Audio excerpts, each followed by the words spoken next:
FM 93. Bouchard en parle. J'ai pris un verre avec. Il n'y a pas de limite à cette série-là qu'on a commencé au FM 93, mais ce matin, on est très contents parce que tous les noms que vous nous envoyez, avec qui vous aimeriez prendre un verre, là? Faire une entrevue, mais non conventionnelle, parler de tout et de rien, de choses plus personnelles ou intimes. Alors, on les essaye toutes, là. Mais il y a des noms, sincèrement, qu'on reçoit, qu'on fait, OK, ça va être tough. Ce qu'on vous présente ce matin, on l'a essayé, évidemment, mais on se disait, ouais, ça va être dur. Parce que il n'est plus en politique. Il n'est plus premier ministre. Il a été longtemps. Puis il se garde un devoir de réserve. Puis on l'a entendu ici et là quelques fois, mais pas beaucoup. Mais on va quand même l'essayer parce qu'il y a des gens qui nous ont dit « Hey, ce serait le fun d'entendre Jean Charest et prendre un verre avec. Jaser de tout et de rien. » Et M. Charest a dit oui. La preuve que dans la vie, il faut essayer. Après quelques refus, quand même. Mais oui, mais non. Mais il y en a plusieurs aussi dans la liste hein, qu'on a dit « Ah, ça marchera peut-être pas. » Puis finalement, ils ont démontré de l'ouverture. Exact. Alors, Élisabeth est allée à Montréal récemment prendre un verre avec Jean Charest. On vous présente le résultat. Ce matin, continuez à nous envoyer des noms sur 25226. On en a plein déjà en banque. Il y en a déjà qui sont enregistrés, qui sont prêts. Alors ce matin, on vous présente Jean Charest. Oui, là, faites pas ça. Il n'y a pas de bruit de fond parce que vous comprendrez que M. Charest est un homme très occupé. On était dans son bureau seul. Alors, on n'est pas allé à l'atelier. Là, cette fois-là, on a fait un compromis. Mais c'est le même principe pareil de pas être dans un studio de télé ou de radio, ou de, tu sais, d'être dans un endroit puis de jaser, là, une jasette. Là. Qui a été très généreux. Je veux souligner. Il m'a accordé beaucoup de temps. Il a été très, très ouvert aussi sur les questions que j'ai posées. On a parlé beaucoup de sa vie personnelle. L'attendez-vous pas à ce qu'il commente la politique actuelle. Attendez-vous pas à ce qu'il critique Legault. Attendez-vous pas à ce qu'il parle de l'UPAC. On n'est pas là-dedans. Il l'a jamais fait. Puis deuxièmement, c'est pas le concept non plus de cette série-là. C'est plus axé sur la personne. Le reste, on les entend souvent parler de politique. On l'a entendu en masse. Oui, une chose que vous savez peut-être pas, c'est que Jean Charest a été élu pour la première fois à 26 ans sur la scène fédérale. Alors, on peut supposer qu'il s'intéressait à la politique déjà à un très jeune âge. Et je me suis rappelé que Bernard Drinville, quand on avait fait cette entrevue-là avec lui, il avait spécifié qu'à sa première date avec sa femme, il n'avait pas été capable de s'en empêcher. Il avait parlé du lac Meach pendant 3 heures de temps. Alors, on a parlé de phrases plus ou moins correctes tantôt. Celle-là, je suis pas sûr que c'est bon aussi. Pas une super approche pour commencer. Lac Meach. Alors, j'ai posé cette question-là à M. Charest. J'ai dit, est-ce que vous avez fait comme Bernard Drinville? Avez-vous parlé de politique au premier rendez-vous avec votre femme? Ça, c'est un gars plate. Ah, ben oui, mais j'avais dit à mon épouse, moi, que j'aimais beaucoup la politique. Et elle raconte souvent cette histoire-là. Elle dit, moi, je pensais que ça allait passer, tu sais, que c'était juste un commentaire comme ça. Et en fait, pour vous raconter une anecdote, à 15 ans, Michel et moi, on a commencé à se fréquenter. On avait 15 et 16 ans. Elle est plus vieille que moi, mon épouse. Tu sais, pas mal plus vieille. Je dîne chez elle avec sa famille, puis on est dans la salle à dîner, puis sa mère a préparé un magnifique dîner. Elle était très bonne cuisinière. Et pendant le dîner, sa mère me demande, elle dit, tu veux faire quoi, toi, dans la vie? Tu sais, on était là, je lui ai dit, je veux être premier ministre. Puis sa réaction à elle, ça a été de dire, ah bon. Puis après ça, elle m'a dit, passeras-tu le pain? D'autres ambitions? Oui. Et quand j'ai annoncé à ma même belle-mère, ma belle-mère préférée, que j'allais être candidat pour l'Assemblée de mise en candidature des conservateurs, sa réaction, c'était de dire, je suis sûr que ça va être une bonne expérience. Tu sais? Une expérience. Une expérience. Qui a finalement été une carrière assez longue. Alors, mon épouse n'avait pas programmé ça, sauf qu'elle a été une partenaire exceptionnelle. On a fait ça ensemble. Et quand on fait de la politique, quand je rencontrais les candidats, je posais toujours la question sur la famille, parce qu'à mon avis, c'est très important qu'une personne qui est en politique soit entourée, qu'elle ait autour d'elle un noyau dur, famille, des amis. C'est une vie qui est très, très intense, avec des hauts puis des bas. Puis pour passer à travers, c'est important d'avoir un bon ancrage, puis d'avoir autour de soi des gens qui nous aiment, puis qui vont toujours nous soutenir. C'est fascinant d'avoir de aussi jeunes. Il l'avait quand même entrevu. Il y en avait Robert Bourassa, même chose. Ça avait été raconté qu'à 16-17 ans, quand on lui demandait « Qu'est-ce que tu veux faire, premier ministre? » Puis on voit moins ça aujourd'hui. Là. Écoute, j'ai pas rencontré de jeunes de 16-17 ans récemment qui avaient comme ambition de devenir politicien. Malheureusement, là. Parce que la classe politique a perdu de son lustre. Mais autrefois, être ministre et PM, c'était quelque chose d'extrêmement prestigieux. Oui, là, aujourd'hui, la classe politique en a perdu un peu. On va rester dans la famille. Je me souvenais que Denis Coderre avait déjà dit que lui, il dormait 4 heures par nuit. Que premièrement, la vie de politicien, c'est c'était très prenant, puis qu'en plus, lui, il avait pas besoin, il dormait entre minuit et 4 heures du matin. Ce que j'ai demandé à M. Charest, c'est étiez-vous capable, vous, d'avoir un certain équilibre entre la vie personnelle et la vie de politique? Oui. Et pour moi, la vie familiale, ça a été une réussite, en grande partie grâce à mon épouse Michel. Mais nous, on avait décidé très tôt que la vie politique, ça allait pas être pour nos enfants un fardeau. Au contraire, que ça allait être pour eux une expérience positive. C'est une décision qu'on avait prise. Notre fille aînée avait 1 an et demi au moment de notre élection. Les 2 autres, Antoine et Alexandra, sont nés là-dedans et n'ont connu que ça. Et c'est un conseil qu'on avait eu de Joe Clark et de Maureen McTeer qui, eux, avaient décidé ça pour leur fille. Et puis ça voulait dire quoi, ça? Ça voulait dire que nos enfants ont rencontré des gens très intéressants. On a fait exprès pour les mettre en situation où ils pouvaient rencontrer du monde intéressant, voyager. Chez nous, c'était un milieu très stimulant autour de la salle à dîner. Et le mot-clé, c'est discipline. Nous avions une discipline qui faisait en sorte qu'on passait du temps ensemble. Et on dînait ensemble le dimanche soir, par exemple. On dîne encore ensemble le dimanche soir avec nos enfants. J'en ai une à Hong Kong, mais les 2 autres sont à Montréal. Vous réussissiez à le faire, même quand vous étiez politicien? Oui. La discipline faisait en sorte qu'il fallait réserver du temps. Et ça nous a rapprochés, la politique. Ça nous a pas éloignés, ça nous a rapprochés. C'est une des choses dans la vie dont je suis très fier. L'autre élément, c'est qu'il faut que les enfants apprennent la discipline de la vie. Évidemment, ils vivent avec quelqu'un qui a une notoriété publique, mais... Ils peuvent sortir quand vient la Oui, ils peuvent sortir, ils ont des amis. Ils peuvent se voir? Non, ils peuvent, mais on n'a jamais sympathisé ou été complaisant avec nos enfants parce qu'ils pouvaient pas faire des niaiseries. Puis si jamais ils avaient la témérité de nous dire « moi, je peux pas faire telle affaire parce que je suis le fils ou la fille de l'autre », on leur disait « écoute, là, attends-toi pas à avoir de la sympathie de notre part. Alors, apprends à vivre avec ça, puis avoir une certaine discipline. » Et c'est une discipline de vie qui est salutaire.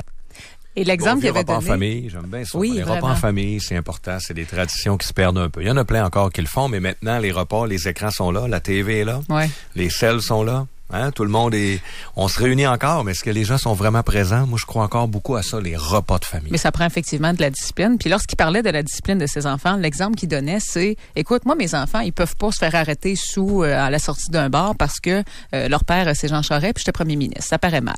Mais d'ici, il fallait qu'ils viennent me voir, puis qu'ils disent, nous autres, nos amis ont le droit de se saouler, puis de faire le party, puis faire des niaiseries comme ça, puis nous, on n'a pas le droit. C'était comme, hey, t'es-tu vraiment privé dans la vie parce que t'as pas le droit de faire des niaiseries publiquement comme ça, à un moment donné, là, tu sais. T'as bien d'autres choses. Parce que c'est sûr qu'il y a des choses qu'ils doivent faire attention. Effectivement. Quand tu portes le nom, c'est comme ça. Et quand tu grandis dans la politique comme ça, avec des parents qui sont aussi impliqués, est-ce que vos enfants s'intéressent beaucoup à la politique? Oui, tous les 3 s'intéressent beaucoup à la politique à des degrés variables. Alors là, les enfants sont différents. Ma fille aînée, qui habite à Hong Kong, elle a trouvé ça difficile de vivre dans un environnement très politique. Elle, se lever le matin, puis ouvrir le journal, puis lire des choses au sujet de son père, c'était dur. Alors, je pense que c'est pas par accident qu'elle est à Hong Kong. Elle avait vécu à New York avant ça. Les 2 autres, c'est plus présent dans leur vie. J'ai un fils qui écrit, qui fait un doctorat en philosophie politique à l'Université de Montréal, puis qui a une très belle tête. J'ai une fille plus jeune qui s'appelle Alexandra, qui travaille dans un groupe de relations gouvernementales. Alors donc, connaît bien ça. Et ils s'intéressent à la politique. Je pense qu'ils aiment ça dans le bon sens du terme. Est-ce qu'il avait été partisan d'un parti disons, qui ne rejoignait pas vos idées? Comment vous auriez réagi en tant que père, mais aussi en tant qu'ex-premier ministre du Québec? Je vais vous raconter, j'ai eu cette question-là lors d'une émission de télévision de variété qu'un animateur m'a demandé ce que je ferais si ma fille sortait avec un indépendantiste. Puis, ma réponse est toujours la même. Tu sais, ma fille, elle peut vivre où elle veut. Tu sais. Elle peut vivre où elle veut. Les enfants. Les enfants ont eu des blondes puis des chums qui n'étaient pas du même avis politique. Puis ça, c'est la vie. Ça faisait des dimanches soirs un peu plus animés. Là, à la table, ils se lançaient pas dans des discussions avec moi. Les chums, quand ils venaient à la maison, ou les blondes... Étais-tu intimidé? Oui, j'étais intimidé. Mettez-vous un peu à leur place. J'avais un truc formidable que je faisais avec eux quand ils avaient des voitures, quand ils ont commencé à avoir des voitures, des jeunes garçons. Là. Je leur disais, viens ici, je veux te dire quelque chose. Là, je me collais proche, presque nez à nez. Puis je disais aux jeunes, j'ai dit, sais-tu c'est quoi la principale cause de décès des jeunes entre 15 et 25 ans, les fins de semaine? Est-ce que tu connais la principale? Là, le jeune me répondait, les accidents de voiture. Je disais, je suis content. Content que tu saches. Si tu le savais pas, ça m'aurait déçu. Là, ça n'a pas été long. Il est rentré plus à la maison après ça. Ça a terminé. Il attendait dans la voiture. Pas intimidant du tout, tout va bien. L'autre question que j'ai posée, j'avais hâte. Si je m'étais toujours dit, si je rencontre Jean Charest un jour, je vais lui poser cette question-là parce que quelqu'un qui a travaillé avec lui de très près m'a dit, Jean Charest, lorsque j'ai fait mon entrée en politique, m'a dit, prépare-toi, il va t'arriver l'une des 3 choses suivantes ou plusieurs des 3 choses suivantes. L'arrivée en politique après une élection, le pouvoir fait en sorte que soit tu te mets à prendre du poids, beaucoup, soit tu te mets à dépenser ton argent énormément, ou tu te mets à être infidèle. Tu te mets à avoir des aventures un petit peu à gauche puis à droite. Ça a l'air sain, la politique. Oui. Ils disent la plupart prennent du poids, mais il y en a qui s'en vont ailleurs là-dedans. J'ai dit, c'est-tu vrai que vous avez dit ça? Le 3e sur l'infidélité, je me rappelle pas. Je me rappelle pas d'avoir dit ça. Il se fait peu que j'ai parlé des dangers. Mais ce dont je me rappelle, Elisabeth, c'est d'avoir dit systématiquement, lorsque j'avais un nouveau conseil des ministres ou un caucus, je disais toujours à mes collègues ceci. D'abord, prenez soin de votre santé.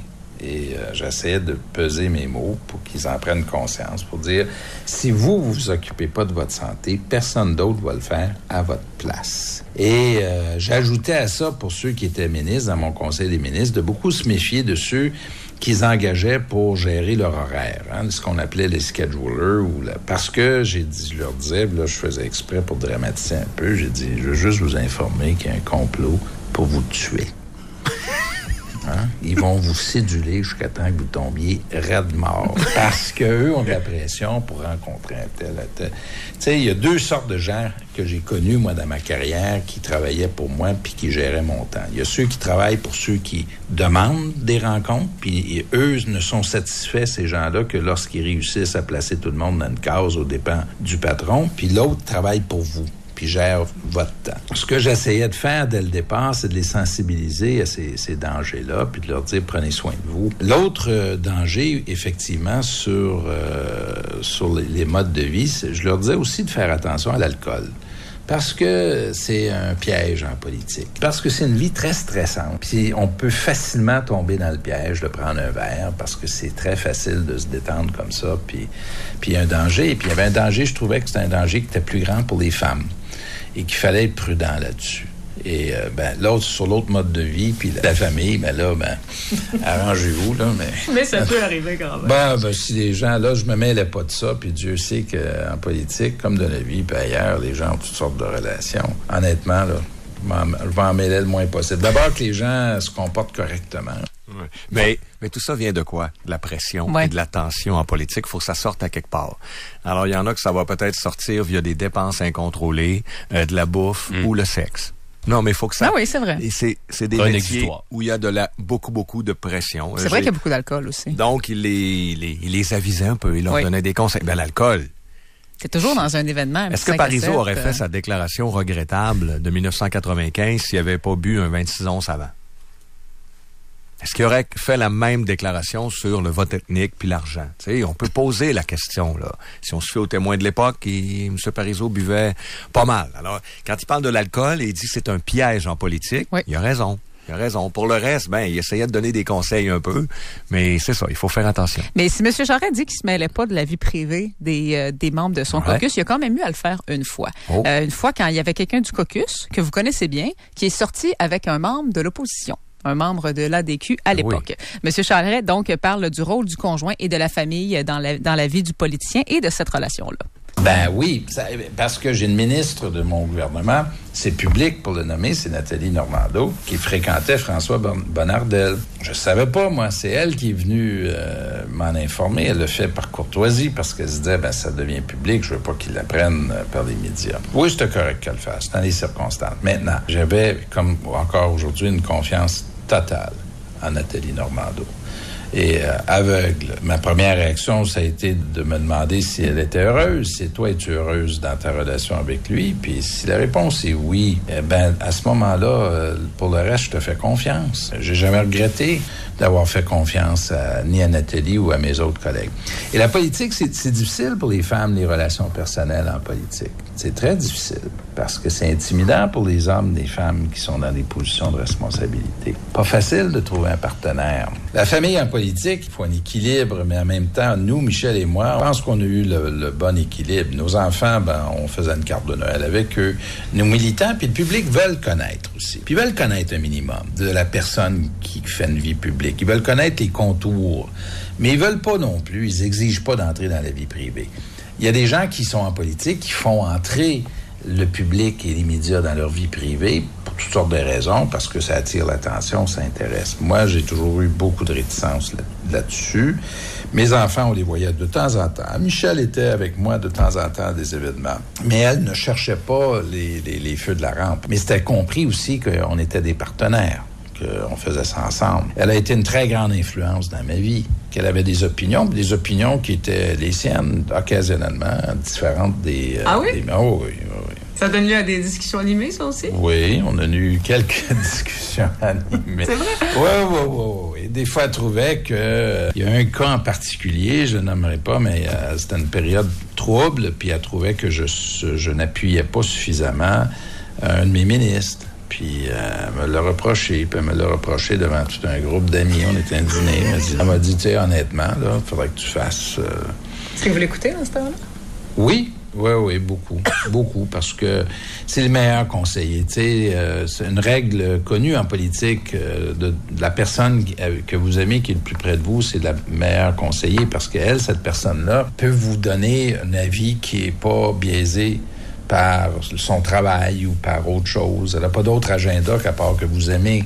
Alors, Michel a toujours été un très, très bon juge pour moi. Moi, j'aurais jamais été premier ministre du Québec sans mon épouse. Ça n'aurait jamais arrivé. Deux choses là-dedans, plein de choses intéressantes. D'abord, sur les relations au Parlement, on le sait toutes, là, que ça traverse d'un bord puis de l'autre, là. Ça peut arriver. La chambre, puis oui. Et je vais comparer ça aux médecins. Beaucoup de couples médecins. Vous êtes au courant? Oui. Il y en a beaucoup, là. Moi, j'en connais aussi. Pourquoi vous pensez? C'est des métiers qui sont pas faciles, hors normes au niveau des horaires du travail, de l'attention. C'est normal que ça se regroupe puis que de temps en temps, il y a des couples de médecins. Fait que c'est normal de temps en temps qu'il y ait des couples de politiciens, officiels ou non officiels. Parce que c'est des milieux où ils passent beaucoup de temps ensemble, avec beaucoup de pression. Donc, c'est des choses qui arrivent. Sur l'influence de sa femme, je trouve ça fort intéressant. On néglige ça souvent. Je peux vous confirmer que, par exemple, à l'époque, Mme Bourassa avait une certaine influence sur le choix de ses collaborateurs, notamment. Je peux vous dire ça de source sûre. Mme Bourassa pouvait dire, regarde, Robert, fais confiance. Et récemment, très récemment, j'ai su que Mme Legault avait une certaine influence. Oh. Oui. Il y a des gens actuellement qui ont des postes en importance au sein de la CAQ. Et Mme Legault a son mot à dire. Mais l'explication est bonne. Mais ces gens-là ont pas mal en passant. Là. Je trouve pas ça mal. Ce que je vous dis là, c'est pas un scandale. On m'a parlé de quelqu'un là. Mais non, c'est très bon. De source sûre, on m'a dit cette personne-là. C'est évidemment que c'est Legault qui choisit puis il est d'accord. Mais sa femme a eu son mot à dire là-dedans. Ah, comment ça? Ah. Maintenant, à un moment donné, ils passent, c'est leur femme, là, qui écoutent un peu, c'est normal. Ils ont une certaine influence. Ils n'ont pas d'agenda aussi, là. Eux autres, ils travaillent seulement pour... Ils ont une certaine distance aussi pour voir la forêt plutôt que d'avoir le nez collé sur l'arbre. Bon, exact. Tous ceux qui ont côtoyé Jean Charest, de près ou de loin, savent... En fait, ils disent tous la même chose. Il a un sens de l'humour exceptionnel. Il est reconnu pour son humour. Dans ses discours aussi, c'est souvent très, très drôle. Puis pour avoir des échos de l'Assemblée nationale de temps en temps, autant des députés qui étaient là dans le temps de M. Charest, qui sont encore là aujourd'hui, et des journalistes qui couvrent l'Assemblée nationale, je peux vous dire que ça rit pas mal moins depuis que M. Charest est plus là. Que vous soyez d'accord avec ses idées politiques ou pas, disons que c'est ceux qui sont passés après lui, il n'y avait pas le même humour. Fait qu'on a parlé de la place de l'humour en politique et dans la vie en général aussi. Ben, l'humour, c'est un recul par rapport aux événements de la vie. Moi, je me méfie beaucoup des politiciens qui n'ont pas le sens de l'humour. Si vous en croisez, là, puis qui n'ont pas le sens de l'humour, puis se prennent très au sérieux, là, il faut s'en méfier. L'humour, c'est une façon de prendre un recul sur les événements et sur soi-même. Puis il faut être capable de faire ça dans la vie. C'est comme il y a un élément de remise en question là-dedans. L'humour, c'est un langage aussi. C'est souvent une façon de dire les choses qu'on ne serait plus embarrassé de dire directement. Quand vous connectez avec l'humour, il y a de la proximité là-dedans. Parce que dans chaque culture, on rit pas des mêmes choses. Il y a une forme d'humour qui est plus universelle, mais il y a des formes d'humour plus intellectuelles qui est collée directement sur les événements de notre culture. Est-ce que vous êtes drôle à l'étranger aussi? Oui, de temps en temps. Je viens récemment de faire un discours en France. Est-ce que ça arrive? Oui. Vous raconter l'anecdote. Je monte sur scène, ils ont eu une journée de présentation. Moi, j'arrive à 3. Ils sont fatigués un petit peu. Je le sais qu'ils sont fatigués. Alors, je me présente. Et là, dès que j'ouvre la bouche, c'est des Français. Alors, mon accent, je le sais par expérience, là, ils se regardent tous, puis bon, on a notre accent québécois. Alors, je leur ai dit, d'emblée, j'ai dit, d'abord, je veux vous dire une chose. Nous, les Québécois, puis je fais exprès de prendre une longue pause, on adore votre accent. Et là, alors là, il y a comme un silence. La différence dans votre réaction de la leur, c'est à peu près 2 secondes. Parce que pendant 2 secondes, ils se disent, quoi? Notre accent? Alors, est-ce qu'il rit de nous? Il est-tu sérieux? Puis là, je fais exprès pour avoir l'air le plus sérieux possible. J'utilise beaucoup cette ligne-là avec les Français, puis ça marche à chaque fois. En anglais? Oui, en anglais, c'est plus dans la culture. Dans la culture américaine, par exemple, dans un discours, puis c'est vrai en Amérique du Nord, dans la culture anglophone, on ouvre un discours avec l'humour. Puis l'humour, dans ce schéma-là, c'est connecter avec la salle. C'est une façon de dire à la personne ou aux personnes dans la salle qui sont devant vous, je suis avec vous. On est sur la même longueur d'onde, on fait partie de la même tribu. Pour les Américains, c'est assez typique d'ouvrir avec de l'humour dans le discours. Parce que Trump n'est pas toujours drôle, lui, quand il fait des discours. Non, ça, c'en est un auquel Trump n'a pas un gros sens de l'humour. C'est vrai? Du tout. Quand on se fait imiter au bye-bye, par exemple, on peut trouver ça drôle, on peut trouver que l'imitation est bonne. Mais lui, s'il se fait imiter à SNL, c'est une insulte totale, puis Alec Baldwin devrait être, tu sais. C'est un cas de Trump, vous avez totalement raison. Alors, Trump, là, on devrait s'inquiéter du fait que... Moi, j'avais la Flaque, par exemple. Oui. C'est vrai. C'était un personnage qui était drôle, qui était amusant, puis les gens le trouvaient sympathique. Le charret de la Flaque, ils le trouvaient sympathique. Il faut vivre avec ces choses-là, mais pour moi, ça a toujours été un instrument important. C'est un instinct de survie. C'est un instinct de survie dans la vie aussi, être capable de prendre un peu de recul sur les événements. C'est pas toujours une crise à tous les jours. Pas tous les sujets sont crises. T'sais. Les médias en font des crises à tous les jours, mais c'est pas vrai que c'est comme ça. Ouais, je suis d'accord avec lui. Sur l'humour. C'est vrai que Trump il rit pas, hein? Non. Puis quand on rit de lui, à place d'embarquer là-dedans, il capote. Il capote. Très au sérieux, mais j'aime son avertissement. Méfiez-vous des gens qui se prennent trop au sérieux. Ouais. C'est ça qui veut dire sérieux dans le sens de se prendre au sérieux. Toujours, tout est grave, tout est extrême, tout est la fin du monde. Là. Tu sais, à un moment donné, l'humour, ça a un bon effet un peu pour prendre du recul. Oui, je suis d'accord avec ça. Il a terminé en parlant des médias, puis on va continuer là-dessus. Oui. J'ai amené le sujet à M. Charest. J'ai dit, M. Harper a toujours refusé d'aller en entrevue à Radio-Canada. Ici, au FM 93, Pauline Marois, du temps qu'elle était à la chefferie du PQ, a toujours refusé de venir en entrevue ici. Les médias ont toujours eu une tendance à un petit peu crier au scandale quand un politicien refuse de venir systématiquement. On dit que c'est comme un droit. Là. Bon, on devrait, les citoyens qui nous écoutent ont le droit d'entendre ces politiciens-là. Vous ne devriez pas refuser de venir à un média en particulier. J'ai demandé, selon M. Charest, est-ce que les politiciens se doivent de se présenter dans tous les médias? Il n'y a pas d'obligation d'aller à un média en particulier. Il y a une obligation générale d'être accessible aux médias pluriels. Ça, oui. Mais dans mon expérience à moi, on apprend avec le temps et l'expérience que certains intervieweurs, certains médias, puis j'en nommerai pas, mais il y a des personnes avec qui la chimie est mauvaise. Et moi, vous savez à quel point j'ai une très belle personnalité. Hein? Bien sûr. Très je vois belle ça depuis une heure. Oui. Mais il y a des gens avec qui, tu sais, on fait des entrevues, puis on réagit mal. Et on l'apprend à nos dépens. Et dans ce temps-là, ce qu'on fait, c'est qu'on ne fait pas d'entrevue avec ces gens-là parce qu'ils nous font mal réagir. Et là, notre ton change, on devient plus agressif, ils nous choquent. Puis pas sortir le meilleur de nous. Maintenant. Non. Pour d'autres, les entrevues sont plus intéressantes. Ça veut pas dire que... Et là, confondons pas les choses. Ça veut pas dire qu'il y en a un qui est complaisant puis l'autre l'est pas. C'est pas vrai, ça. Il y a des gens, il y a des intervieweurs qui sont très, très habiles, qui sont pas complaisants, mais qui vous font dire des choses que vous ne diriez pas autrement aussi. Hein? Un bon intervieweur, c'est quelqu'un qui réussit à faire dire à des gens des choses qu'ils n'ont jamais dit avant, ou qu'ils n'auraient pas dit dans un autre contexte. C'est un point de vue.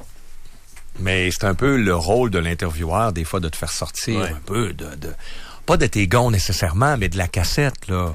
Je vais prendre la défense un peu de certains. Je comprends, lui, il dit avec lui, avec tel intervieweur, ça marche pas, là. Bon. Fait que j'y vais pas, mettons. Ouais. Mais on comprend que pour certains politiciens, certains intervieweurs particulièrement chevronnés doivent être un peu effrayants parce que justement, si tu es en contrôle de ton message, puis tu sais que cette personne-là peut te faire déraper. Mais c'est le but de l'intervieweur, des fois, de le faire un peu enlever de son contrôle, là. Oui. Bon. C'est l'opinion de M. Charest là-dessus. Ensuite, on a parlé, en politique, il y a de grands moments de joie. En fait, tu vis des émotions de façon très, très forte et c'est peut-être amplifié par rapport aux émotions des gens qui vivent dans le quotidien. Alors, tu as des moments de joie qui sont très, très forts et des moments de peine qui sont très, très forts aussi. Alors, on a parlé son plus grand moment de joie en carrière. Un de mes moments de bonheur, ça a été de rebondir de l'élection générale de 2007. Parce qu'en 2007, on a fait une campagne, j'ai fait une très mauvaise campagne électorale. Et j'ai perdu l'élection, mais j'ai gagné un gouvernement minoritaire. C'est comme ça que je le vois. C'est l'année de l'ADQ, ça. Ouais, c'est l'année de l'ADQ. Et là, j'ai été capable de maintenir puis de gagner la confiance de mon caucus et de mon parti et de rebondir puis revenir.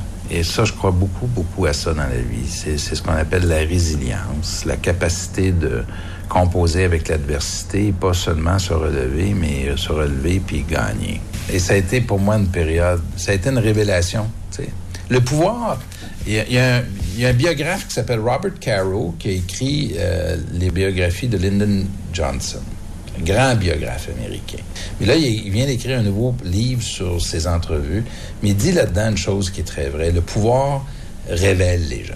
Les gens se révèlent lorsqu'ils sont au pouvoir, leur caractère. Alors, cette période-là de 2007, pour moi, ça a été une période de révélation. Et je suis très... Je reviens sur cette période-là dans mes souvenirs, puis ça a été une période fantastique.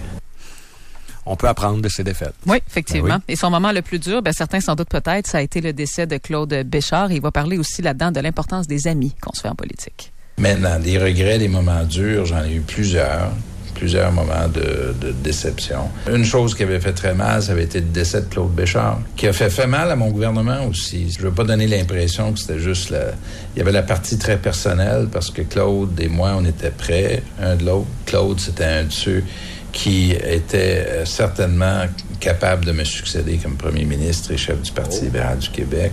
Et je sais qu'il avait cette ambition-là. Alors, quand il est tombé malade puis il est décédé, ça a eu un gros effet sur le gouvernement, sur moi, sur mon moral. Et ça nous a pris du temps à s'en remettre. Ça a été très, très triste. Ça a fait un trou, ça a été une absence. On l'a senti. On a vraiment perdu quelqu'un qui était important pour nous. Alors, c'est vrai, les gens comptent. Puis, je suis vraiment de l'école de ceux... Je crois pas à l'école de ceux qui disent on se fait pas d'amis en politique. Moi, je me suis fait plein d'amis. Des gens que j'ai adorés, puis à travers tout le Canada. Une des expériences que j'ai vécues, c'est la course au leadership de 1993. On est parti de très loin pour succéder à Mulroney. J'ai failli devenir premier ministre du Canada. On a failli gagner par 100 voix. Et c'est drôle parce que ça me revient parce que c'est une des expériences de ma vie où j'ai perdu. Et pourtant, c'est un des plus beaux souvenirs de notre vie à Michel et moi. Un des plus beaux souvenirs. On a voyagé à travers tout le Canada, on a rencontré des gens, puis on s'est fait des amitiés, Elisabeth, qui nous ont duré pour la vie. Moi, ça a été une chance. De tout ce que j'ai fait en politique, c'est une des choses que je retiens le plus. C'est toutes ces amitiés-là que j'ai fait. C'est un cadeau, hein? C'est un vrai cadeau. Et ça, tu sais, je le souhaite à tous ceux et celles qui font des choses dans leur vie qui comptent pour eux. Le fait de recevoir ces amitiés-là en cadeau, là, c'est précieux. Il n'y a pas de prix. Claude Béchard, oui. Plusieurs le voyaient succéder à Jean Charest. Oui, c'est lui, normalement, qui était le dauphin. Oui. Le reste, c'est vrai qu'il y a beaucoup de défaites que... Au moment où tu vis ton échec ou ta défaite, l'affaire, c'est que tu vois pas ce qu'il y a en avant de toi. C'est toujours après que tu te rends compte que ça a été profitable. Et finalement, tu te dis, ça a été bon pour moi, pour ma carrière, cet échec-là ou cette défaite-là. C'est sur le coup que c'est dur. Parce que tu vois juste les nuages. Oui, tu vois pas le soleil qui est en haut, là. Fait que c'est tough un peu, des fois. Jean Charest a reçu un prix honorable mardi, la veille de notre rencontre. C'est le prix de l'Association canadienne des anciens parlementaires qui vise à souligner l'ensemble de ses réalisations. Faut savoir que c'est pas un prix qui est remis annuellement. Monsieur Charest est seulement le 6e récipiendaire depuis 1984. Alors, il donne à un moment où il considère qu'il y a un personnage qu'il mérite, et c'était seulement arrivé 5 fois avant. Alors, c'est vraiment un club sélect, et il nous parle de cet honneur. Oui, ça, c'est les anciens parlementaires fédéraux qui ont mis sur pied, donnent un prix qui n'est pas annuel, qui n'est pas biannuel. Il y a eu là-dessus Michael Wilson, Don Mazankowski, il y a eu Ed Lumley, il y a eu Bob Rae. Bob Rae était là hier, l'ancien premier ministre de l'Ontario.